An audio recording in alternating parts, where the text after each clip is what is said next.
아리스토텔레스는 탈레스를 가리켜서 철학의 아버지라고 불렀습니다. 고대 철학자들은 단순한 인문학자들이 아닙니다. 수학을 공부하고 천문학과 기하학을 섭렵한 당대로 따지면 천재 중에 천재였습니다. 그래서 우리가 중학교 수학 시간에 기하학을 처음 배울 때 배우는 정리가 있잖아요. 이등변 삼각형의 그 밑각의 크기는 같다. 두 직선이 교차할 때 그 막곡지각의 크기가 같다. 이것이 바로 탈레스의 정의입니다. 피타고라스의 정리도 같은 맥락입니다. 당시의 철학자들은 어려운 문제들, 난제들을 해결해내는 그런 정치가요, 수학자요, 기하학자였습니다.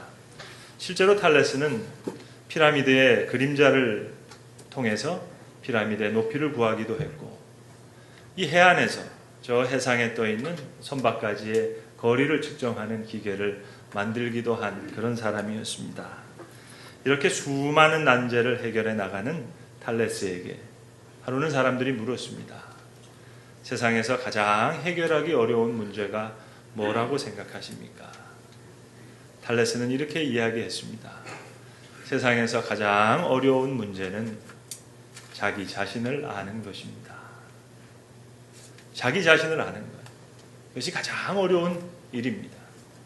그리고 그는 이렇게 덧붙였습니다.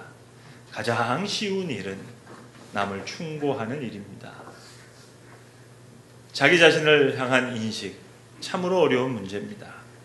우리가 흔히 소크라테스가 한 말이라고 생각하는 너 자신을 알라. 이것은 사실 소크라테스가 처음 한 말이 아닙니다. 소크라테스가 지어낸 말이 아닙니다. 헬라 신전 벽면에 새겨져 있던 글로 모든 사람들이 아는, 많은 사람들이 익히 아는 그런 경구입니다. 플라톤이 쓴 철학의 고전 중에 다이알로그, 대화라고 하는 그런 책이 있습니다. 소크라테스는 아시는 대로 자기가 자기의 말과 글을 남기지 않았습니다. 한마디도 남기지 않았습니다.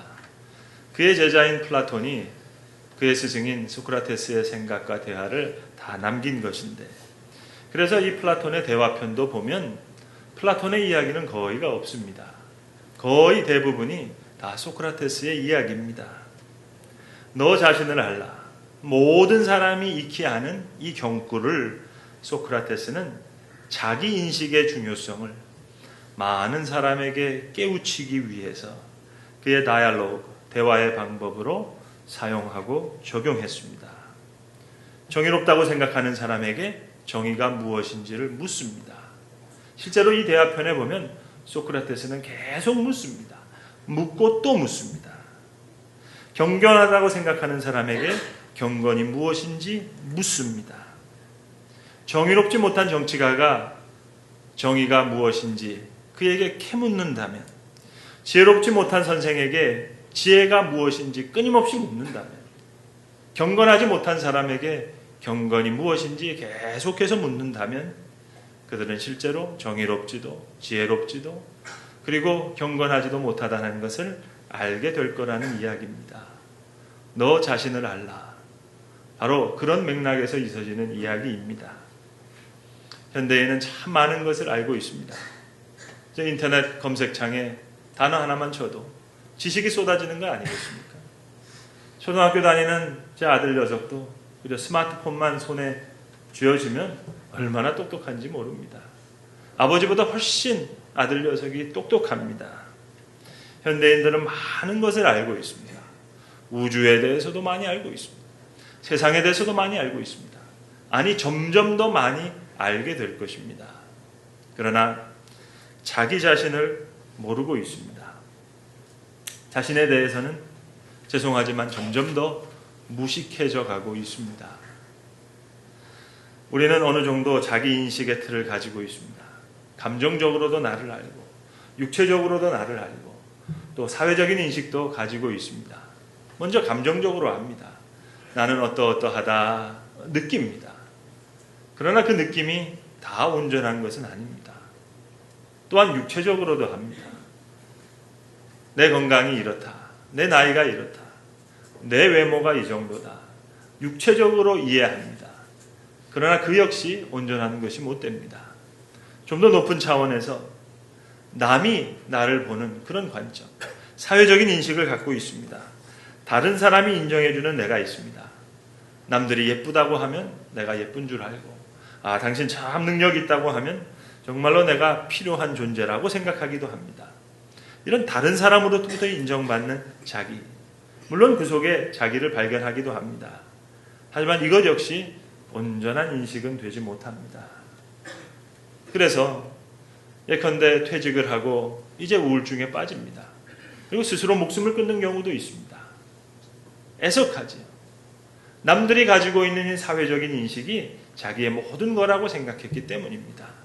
여러분, 모습은 속임수입니다. 옷을 입었다가 벗을 수도 있습니다.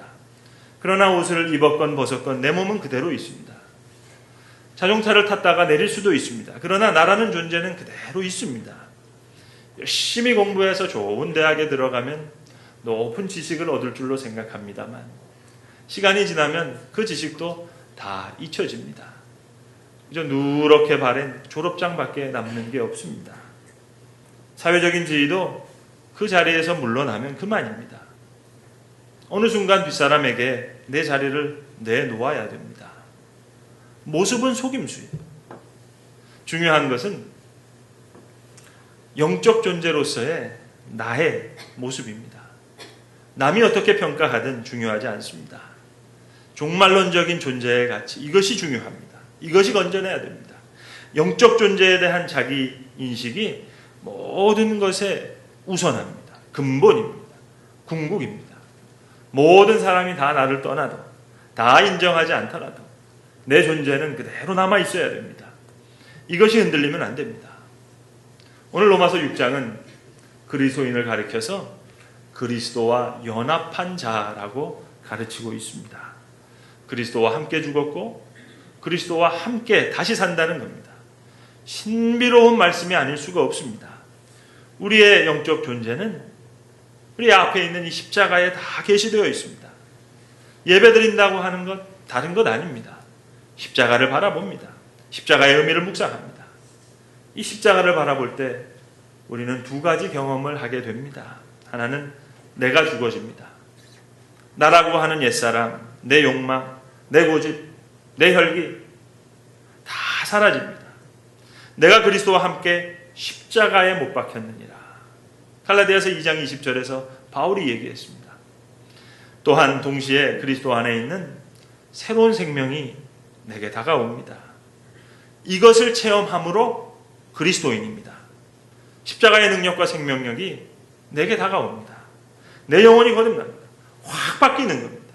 의식과 근본 모두가 바뀝니다. 나를 위한 사람이 이제는 교회를 생각하게 되고 나만 생각하던 사람이 이제 하나님을 생각하고 남을 생각하게 됩니다. 물건 하나를 살 때도 그렇게 깎고 또 깎던 사람이 예수 믿고 확 달라집니다. 내가 한 푼 더 손해보더라도 저 사람 더운 데 서서 얼마나 고생할까 그렇게 생각합니다. 내 생각의 흐름이 완전히 바뀌어버립니다. 칼 바르트라고 하는 독일의 신학자는 Double Image of Cross라는 말을 했습니다. 이 십자가에 두 가지 상반된 이미지가 있다는 겁니다. 더블 이미지, 죽음과 생명입니다. 그리스도 안에서 새 사람으로 삽니다. 십자가는 옛사람을 죽입니다. 나로서 죽고 그리스도로 삽니다. 율법에서 죽고 은혜로 삽니다. 옛사람으로 죽고 새 사람으로 삽니다. 그래서 오늘 성경 말씀에는 먼저 죽었다 하는 이야기가 많이 나오고 있습니다. 죄의 몸이 죽었어요. 자, 여기서 생각해야 됩니다. 그리스도와 함께 죽은 겁니다. 내가 죽은 게 아니에요. 그러니 그리스도의 십자가를 바라볼 때만, 그 십자가를 생각하는 그 동안만 내 욕망이 죽어지는 거예요. 내가 그리스도와 함께 십자가에 못 박혔나니 그런즉 이제는 내가 사는 것이 아니라 내 안에 계신 그리스도께서 사신 것이라. 갈라디아서 2장 20절의 말씀입니다. 죽은 상태란 여러분 아무런 감각과 의식이 없는 상태입니다. 저는 장례를 많이 치렀습니다. 염습을 많이 했습니다. 여러분 죽은 사람 욕해도 화내지 않습니다. 아무리 세게 뺨을 후려쳐도 반응하지 않습니다. 이미 죽었어요. 욕망도 없어요. 의욕도 없어요. 그것이 죽음입니다. 그리스도인이 세상에 대해서, 죄에 대해서 죽었다. 그 말은 세상에 대한 욕망이 다 없어졌다는 얘기입니다. 이제 부러울 것도 없어요. 바랄 것도 없어요. 미련도 없어요. 아니, 입맛에 대해서, 죄에 대해서 입맛을 다 잃어버렸어요. 욕망도 다 잃어버렸어요. 다 무관계진 겁니다. 이것이 죽은 사람의 특징입니다. 그런데 아직도 꿈틀거린다면 여러분 죄송하지만 덜 죽은 겁니다.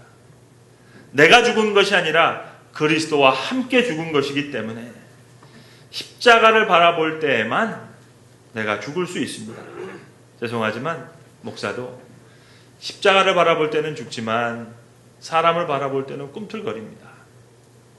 미국에서 목회하시다가 세상을 떠나신 한 목사님이 계셨는데 이 목사님이 목회하는 중에 장로님하고 교회에서 갈등이 있었습니다. 장로님께서 계속 목사님에게 그리스도인이 종인데 종이 종이 뭘 이렇게 종 주제에 저렇게 이렇게 얘기하니까 목사님이 화가 나요.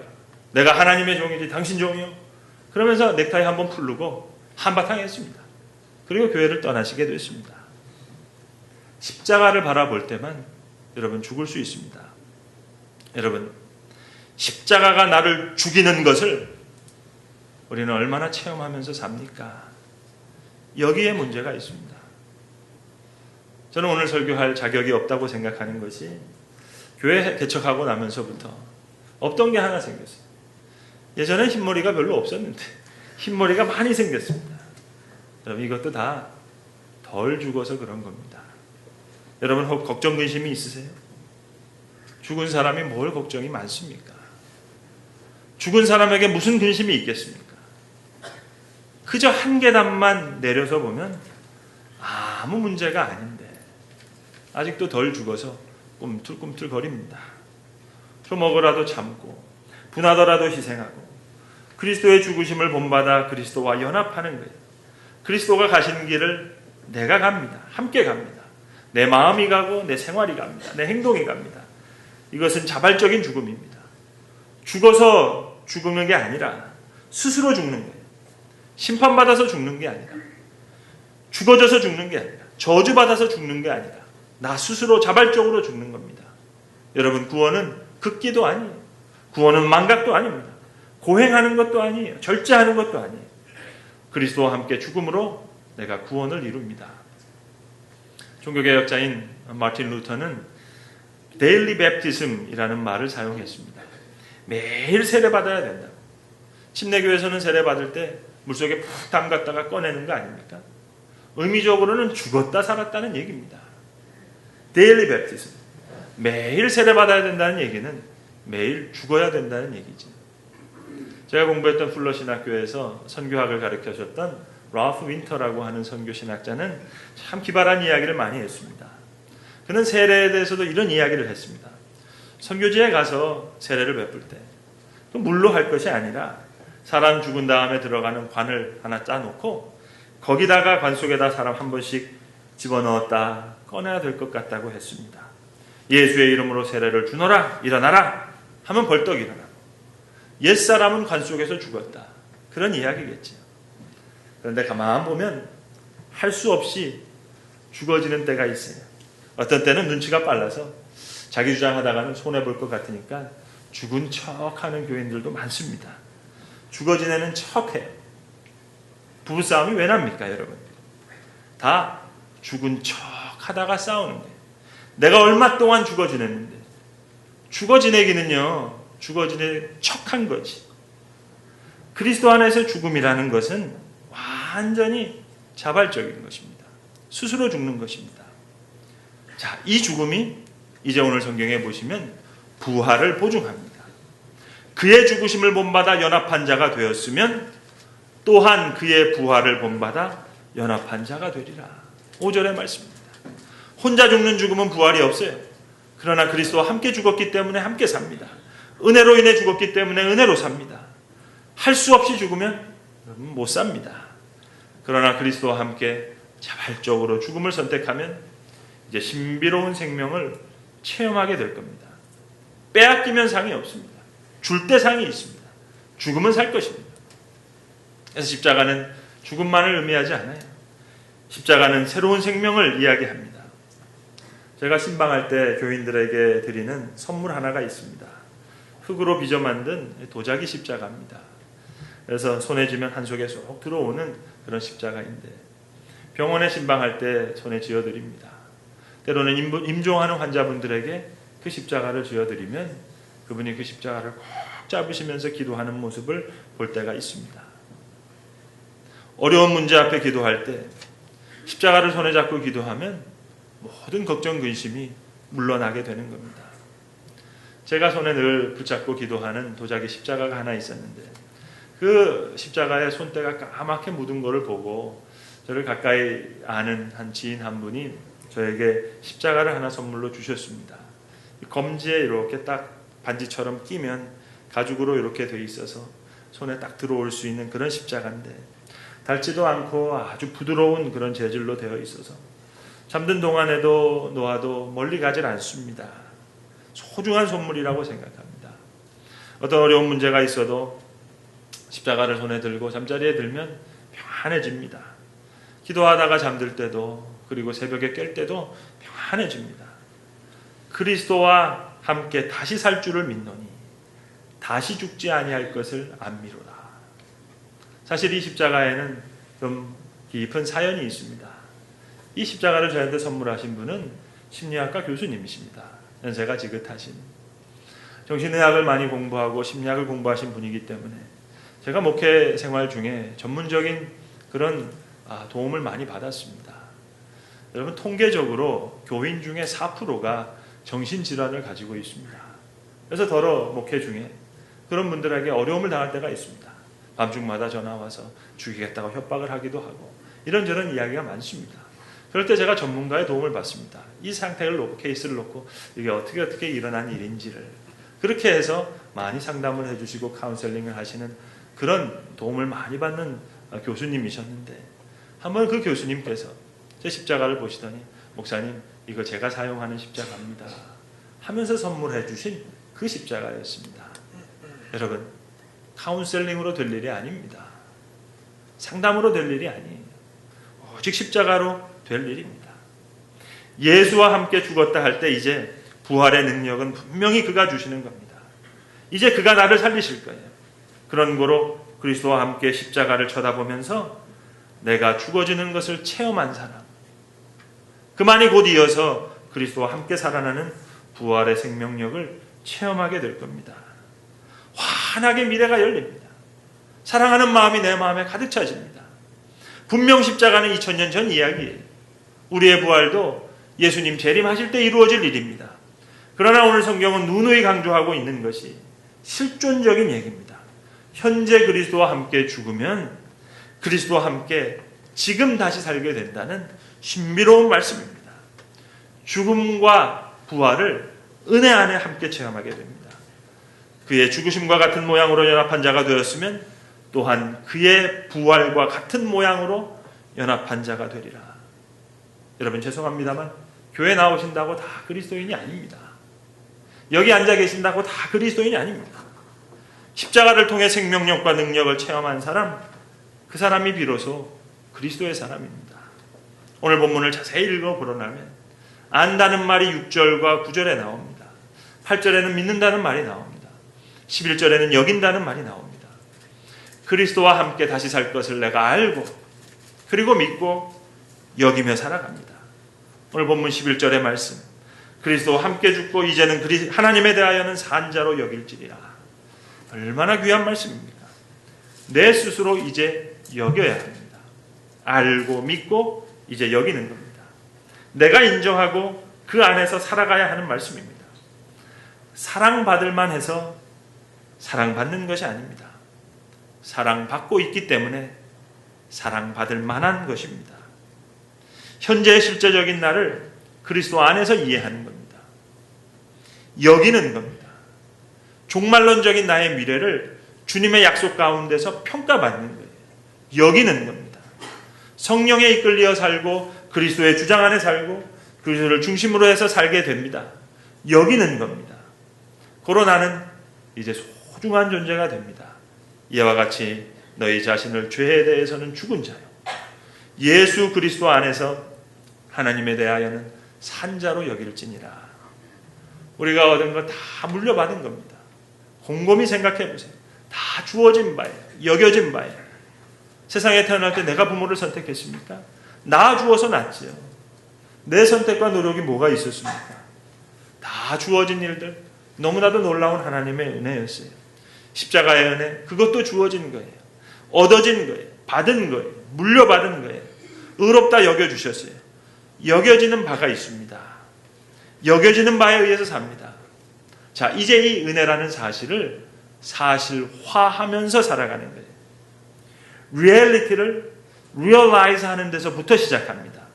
알고 믿고 이제 현실을 현실화해 나가고 사실을 사실화해 나갈 때 비로소 신앙의 바른 길을 걷게 됩니다.